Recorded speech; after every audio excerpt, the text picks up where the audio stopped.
The words hit like broken glass. You're not my real father. You were just a favor my parents did out of pity. For a second, the room didn't even seem real. Just the echo of her voice, sharp and polished, ringing out in that pristine Beverly Hills living room. Edward Cole stood near the door, a small scuffed suitcase in his hand. His shoes were still dusty from work. His coat, old but clean, hung awkwardly on his aging frame. He didn't move, just watched. Across from him, 28-year-old Aubrey Lane looked every bit the successful lawyer she had worked to become.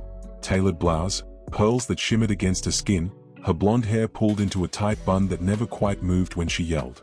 Which she was doing now. I'm serious, Eddie. You need to go. You've overstayed whatever kindness I gave you. You were a part of my past, not my future. She spoke like someone practicing for an audience. Like someone trying to impress someone else. And there he was, that someone else, lounging with smug satisfaction on the Italian leather armchair behind her. Trevor Hastings. Polished. Rich. Arrogant enough to think it counted as charm.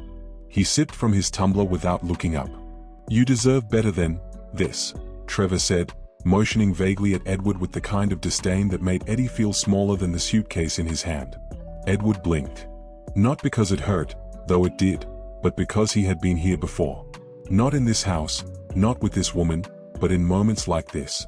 Where kindness was mistaken for weakness. Where sacrifice was repaid with silence. Where love went unrecognized because it didn't come wrapped in wealth. Your parents were 19 when they died, Edward said quietly, his voice more steady than he expected. Nobody came for you. No aunts, no cousins, no friends. You cried yourself to sleep for 6 months. And I did the best I could. Aubrey rolled her eyes like she'd heard a tired excuse. Exactly. You did your best. You did your job. But I've grown up now, and I don't need a babysitter anymore. Babysitter. The word cracked something in his chest. He remembered staying up nights studying with her for her law school exams. Sleeping on the couch so she could have the bigger room. Selling his truck to pay for her textbooks. Giving up on remarrying because he didn't want anyone else to come between her and the love he gave her like blood. But to her now, he was just background. A man who was useful, until he wasn't. You're 62, Aubrey snapped. You should be thinking about retirement, not whatever it is you do now. And it's my house, Eddie. I can't have my colleagues coming over and asking why I still live with some aging handyman. Edward looked around the room. He saw the new artwork where their family photos used to hang. 3 photos of her childhood still remained, tucked behind a tall vase, the only trace left of the life they once shared. What do your friends say about me? He asked quietly. Aubrey hesitated. But only for a moment. They say it's weird, she said, folding her arms. A grown woman living with someone who doesn't belong in her world. That was the part she couldn't say out loud. But she didn't need to. Trevor said it for her. Nothing personal, Eddie, he added, swirling his drink. But our world is about image. You, unfortunately, don't fit the brand. It was then that Eddie realized this wasn't just a disagreement. It wasn't a moment of anger. It was a decision she had made long ago. The kind you rehearse. The kind you commit to when money gets involved. And somewhere in that house, in the walls he had painted himself, in the garden he had built with his own hands, the little girl who once clung to his leg at night, she was gone. Okay, he said, finally. I'll leave. Aubrey looked surprised at how easily he agreed. But he wasn't giving up. He was letting go. She didn't deserve the fight. And take those pictures with you, she said, pointing at the remaining childhood photos. They don't match the decor. Trevor chuckled. Eddie walked slowly to the shelf, picked up the photos, the one of them in front of the school gate, the one of her 6th grade piano recital, and the one where she had lost her first tooth and cried until he sang her to sleep. He tucked them into his bag. And just before walking out the door, he turned back. You were never a favor to me, Aubrey. You were my whole world. She didn't answer. She was already texting someone else. Eddie stepped out into the cool evening air, shutting the door behind him. The house that once held his memories now held only someone else's idea of perfection. He walked to his truck, the same one she used to call the Chariot when she was 5, and placed the suitcase in the back. As he started the engine, his phone buzzed. A text. Aubrey, Don't forget to clear the garage too. Trevor wants to use it for a gym. He stared at the message for a long moment. The garage he had built brick by brick, on weekends, just so she'd have space to paint and play. Now just another inconvenience to be cleared out. He didn't reply. He just drove. Down the street where he'd once taught her to ride a bike. Past the cafe where he worked nights to save for her school books. Past the world that had chewed up the best years of his life, and spat him out when the check cleared. But what Aubrey didn't know, what Trevor couldn't know, was that Eddie Cole wasn't just driving away. He was driving towards something. Something they would never see coming. The cafe hadn't changed in 20 years. The paint was still peeling from the same spot near the window. The booth still had that worn leather Eddie remembered crashing into after long nights of janitorial work. And the coffee? Still burnt. Still comforting. He sat in the corner, nursing a black cup, steam rising into the morning sun. Across from him, Daniel Danny Ruiz walked in wearing an oversized hoodie and aviators, but Eddie would have recognized him anywhere. His old friend. His ride or die from hard times. The man who once split half a turkey sandwich with him when they were both working security shifts in Echo Park. Danny slid into the booth and stared. "Man, you look like someone just shot your dog." Eddie managed a half smile. "Feels about right." Danny didn't press. He waited, letting Eddie pour it all out. Aubrey's words, the suitcase, the insult, the parting text about clearing out the garage. The silence afterward was thick with disbelief. Danny leaned back and shook his head slowly. "You gave that girl everything." "Yeah," Eddie said softly. "And apparently, that makes me embarrassing." Danny looked like he wanted to break something. But instead, he said, "What now? You gonna just disappear like she wants?" Eddie paused. Then pulled out his phone and laid it gently on the table. He tapped the screen once. A banking app lit up. Dana's eyes widened. "Wait, is that real?" On the screen, the digits blinked back. $5,642,027. 15 years ago, I took the settlement from my brother's accident. Bought shares in a small tech company, Value Link. Sat on them while everybody else was buying cars and taking vacations. Danny let out a slow whistle. "I remember that company. They were worth pennies." "Not anymore," Eddie said. He tapped again and swiped. Multiple tabs opened. Real estate holdings, dividend accounts, long-term bonds, even an offshore trust. "So let me get this straight," Danny said, staring. "All these years you've been driving that beat-up truck and patching your own roof, you've been sitting on a fortune?" Eddie nodded. "Because I wanted to know that the love I got from her wasn't tied to any of this." "And now you know," Danny muttered. "Damn." The truth hurt more than the betrayal. It wasn't just that Aubrey kicked him out. It was that she had never really seen him. Not the man. Not the father. Not the quiet builder behind her whole life. "I didn't raise her to think like that," Eddie said. Danny stirred his coffee, silent. Then said, "So, what's next?" Eddie looked out the window.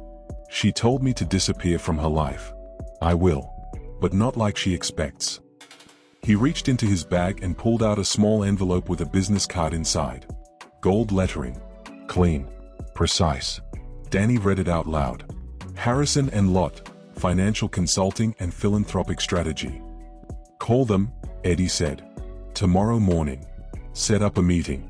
Tell them I'm interested in investing, but don't use my name yet. Just say I have a portfolio over $5 million and a vision for community redevelopment." Danny raised an eyebrow. "Redevelopment? You planning to buy back the neighborhood?" Eddie looked at him and smiled, but not the kind you smile when you win. "No. I'm going to build something she can't ignore, but can never touch." That night, Eddie stayed in a modest hotel downtown. The kind with dusty curtains and vending machines that swallowed your dollar bills. He sat on the bed with a stack of folders spread out in front of him. Each one held pieces of his hidden life. Stock certificates from companies that now led the Nasdaq. Receipts for seed investments in clean energy startups. A blueprint for a foundation he'd started drafting after Aubrey's high school graduation, when she said she wanted to make a difference. That girl, that version of her, he had loved with everything he had. He stared at the folder marked, Hope Initiative. Inside, plans for scholarships, mentorship programs, community centers. Not just money, but mission. And this time, it wouldn't be about proving anything. It would be about planting something that no one could rip out, not even the daughter who no longer called him dad. The next morning, Danny made the call. "Yes, I represent a high net worth client," he told the Harrison and Lot receptionist. "We're looking to move a large sum into socially responsible real estate and education reform." "What is the estimated portfolio?" she asked coldly. "North of $5.5 million, Danny said casually. Her tone changed instantly. "One moment, sir. I'll transfer you to Mr. Lot directly." Back at the hotel, Eddie checked his email. He had a reply from the foundation lawyer. All papers were ready. All permits approved. A soft launch could be arranged within 6 weeks, with a gala event to announce the donation. He stared at the name listed under VIP guests. Aubrey Lane. Trevor Hastings. Confirmed. Of course they were going to be there. Trevor's father was a donor at Harrison and Lot. Aubrey, no doubt, would be attending with him. She wouldn't miss a red carpet opportunity at the Beverly Hills Country Club. Eddie leaned back in the chair and exhaled. This wasn't revenge. This was restoration. "She wanted me gone," he whispered to no one. "So I'll disappear from the man she knew." He folded the last photo of him and young Aubrey, the one she wanted removed from her shelf, and tucked it into the front page of his foundation plan. Then he buttoned his coat, packed the files, and stepped into a different kind of future. The kind you don't walk into shouting. The kind you build in silence. The Beverly Hills Country Club sparkled like a dream stitched in gold. Valets in white gloves opened doors to Bentleys and Porsches. Strings of lights draped from balcony to fountain. The scent of lavender and champagne floated in the air. It was the kind of night where power dressed itself in tuxedos and pearls. Aubrey Lane stepped onto the red carpet in a fitted silver gown, her arm hooked through Trevor Hastings's. Her hair, makeup, and jewelry had all been curated to perfection. She smiled for the cameras, radiating practiced charm. Inside, she turned to Trevor and whispered, "Now this is the kind of crowd I belong to." Trevor sipped from a flute of Dom Perignon. "You've arrived, babe. Just keep playing it right, and by this time next year, we'll be on Forbes' wedding watch." Neither of them noticed the tall man in the charcoal tuxedo slipping in through a side entrance. He didn't want the cameras. Edward Cole had never needed an entrance. He had built his legacy on exits. Hours earlier, at Harrison and Lot's offices, Eddie had signed the final papers. "The gala tonight will mark the official launch of the Cole Foundation," Jonathan Harrison had said, practically glowing. "You'll be announced as the keynote donor and featured speaker. Everyone who's anyone will be in that room." Eddie simply nodded. "Make sure the focus stays on the scholarships. Not me." "Of course," Harrison replied. "Though, full disclosure, word's spreading fast. People are curious. You're a bit of a mystery." Eddie smiled without amusement. "Good." Back at the gala, Aubrey stood near the hors d'oeuvres table, laughing with her firm colleagues. Her voice was loud, performative, like a reality TV star waiting for a MICQ. "Anyway, I had to finally cut ties with someone who was holding me back," she was saying. "It was a hard choice, but necessary. Can't have dead weight slowing you down in this industry." Trevor leaned in and kissed her cheek. "And that's why I love you." A woman nearby asked, "Do you know who tonight's donor is?" "Everyone's been whispering about it." "Some tech investor," Aubrey said, bored. "One of those quiet millionaire types who want to do something noble for PR." Her smile faltered when she noticed the crowd shifting toward the stage. Jonathan Harrison stepped up to the podium. "Ladies and gentlemen, thank you for joining us for a night that is more than just glamorous, it's purposeful. It is my great honor to introduce tonight's keynote speaker. He is the reason these scholarships exist. A man of uncommon humility and extraordinary foresight. Please welcome, Mr. Edward Cole." The room hushed. Aubrey's flute trembled slightly in her hand. Trevor frowned. "Cole? That name sounds..." And then he walked out. Eddie stepped onto the stage. His tuxedo fit like it was made for this moment. But it wasn't the suit that silenced the crowd. It was the way he walked. Steady, calm, centered. A man who knew exactly who he was, and no longer needed anyone else's permission to be it. "Good evening," Eddie began, his voice deep and controlled. Thank you for being here. He paused, scanning the room until his eyes found her. Aubrey. She froze. He smiled softly. Tonight is about building something for the future, because no matter how far we go, some of us never forget where we started. He took a breath. A long, deliberate one. I was once a man who worked 3 jobs. Who raised a child that wasn't mine by blood, but was mine in every other way. I gave up dreams, comforts, and relationships so she could have a better shot at life than I did. Murmurs started. Faces turned. And then, one day, that child told me I didn't belong in her world. That I was a favor. A mistake. A shadow in her otherwise perfect image. Aubrey went pale. Her wine glass slipped from her fingers, shattering on the floor. But Eddie didn't stop. It hurt. Deeply. But pain is a funny thing. It can make you bitter, or it can make you build. He held up a folder.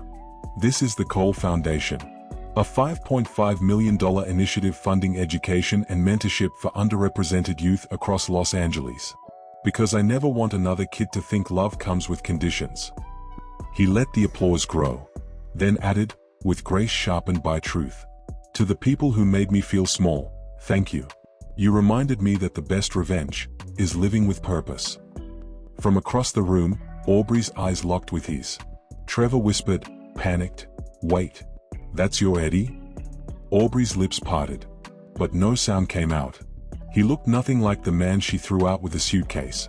And yet, he was exactly the same. As Eddie walked off stage, dozens of people rushed to greet him. Business owners. University heads. Media representatives. Aubrey didn't move.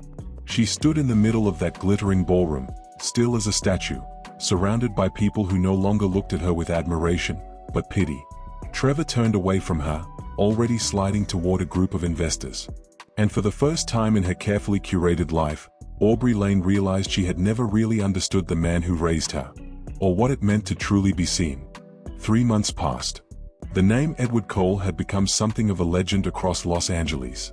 He'd been featured in newspapers, invited onto morning shows, and asked to speak at business forums and universities. But none of that seemed to move him. He spent most of his time in the heart of the city, where his foundation had just opened its first scholarship center, a renovated building with bright murals, free computers, and a quiet room for tutoring. On the wall above the entrance were the words, "Every life is worthy. Every child deserves a chance." It was early one afternoon when Danny walked into Eddie's modest office on the 3rd floor. "You have a visitor downstairs," he said, handing Eddie a sticky note. Eddie looked at the name written in tight, nervous handwriting. Aubrey Lane. She sat in the lobby, wearing a simple coat over a plain navy dress. No designer handbag. No makeup. Just Aubrey. The version he hadn't seen in over a decade. When she looked up and saw him, she stood immediately. But the confidence, the entitlement, was gone. What remained was something quieter. Something smaller. "Hi," she said, barely above a whisper. Eddie nodded slowly. "You found the place." She looked around. "It's beautiful here." He didn't answer. Just waited. Aubrey swallowed hard. "I lost everything," she said. "The firm let me go. Trevor disappeared the night of the gala. My condo's gone. I'm staying with a friend until I figure things out." Eddie nodded again. Still silent. She reached into her purse and pulled out a folded piece of paper. "I've been volunteering at a local shelter. It's not much, but it's real. I help people apply for housing. College grants. Sometimes I just listen." He looked at the paper. It was a list of names, kids she'd helped apply for scholarships over the past month. Aubrey hesitated. "I'm not here to ask for money, or pity, or a second chance I don't deserve. I'm just here." Silence stretched between them. Not uncomfortable. Just full of everything that once went unsaid. Finally, Eddie said, "Why?" She blinked. "Why what? Why are you really here?" Tears filled her eyes. "Because for the first time, I see what you gave up for me. I was so desperate to belong. I forgot who built the ground I was standing on. I thought success was about who you know, what you wear, how you look. But that's not what you taught me. You taught me love, sacrifice, grit. She paused. Then added, "You taught me how to stand tall.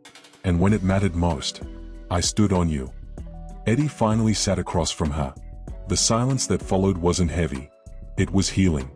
"There's a job opening at the foundation," he said. "No titles.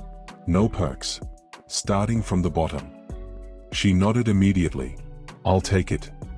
He looked at her, not the lawyer, not the fallen socialite, but the scared little girl he'd once rocked to sleep in a tiny apartment with a leaky roof.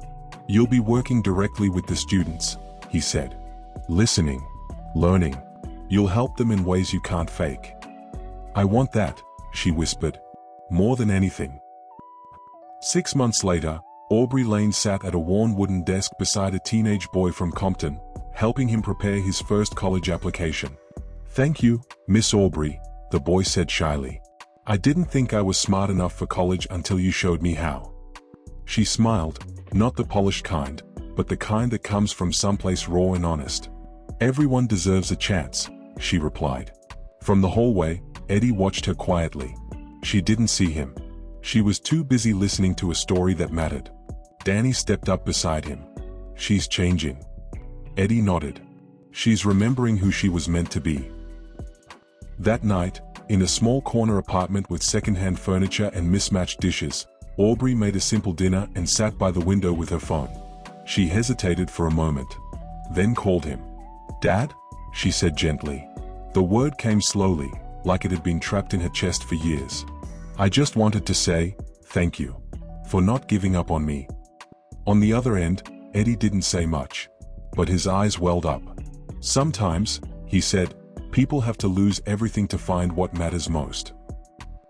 A year later, Edward Cole stood on stage at Harvard University, speaking to an auditorium filled with students. "You will be underestimated," he said, looking directly into their eyes. "You will be ignored, dismissed, even rejected. But don't let that bury you. Let it build you. Because the best revenge is not cruelty. It's purpose." In the front row, Aubrey sat with a notepad, her foundation ID around her neck. She no longer needed diamonds or social status to shine. She had rediscovered her worth by learning to give others theirs. Sometimes, the people we cast aside are the very ones who build us. In chasing the world's approval, we can lose the heart that once kept us whole. But grace, when given instead of revenge, can transform shame into redemption. And the quiet ones we once dismissed? They often carry the power to rebuild us, if we are humble enough to let them. If this story moved you, don't forget to like, share, and subscribe for more powerful stories that inspire, challenge, and stay with you.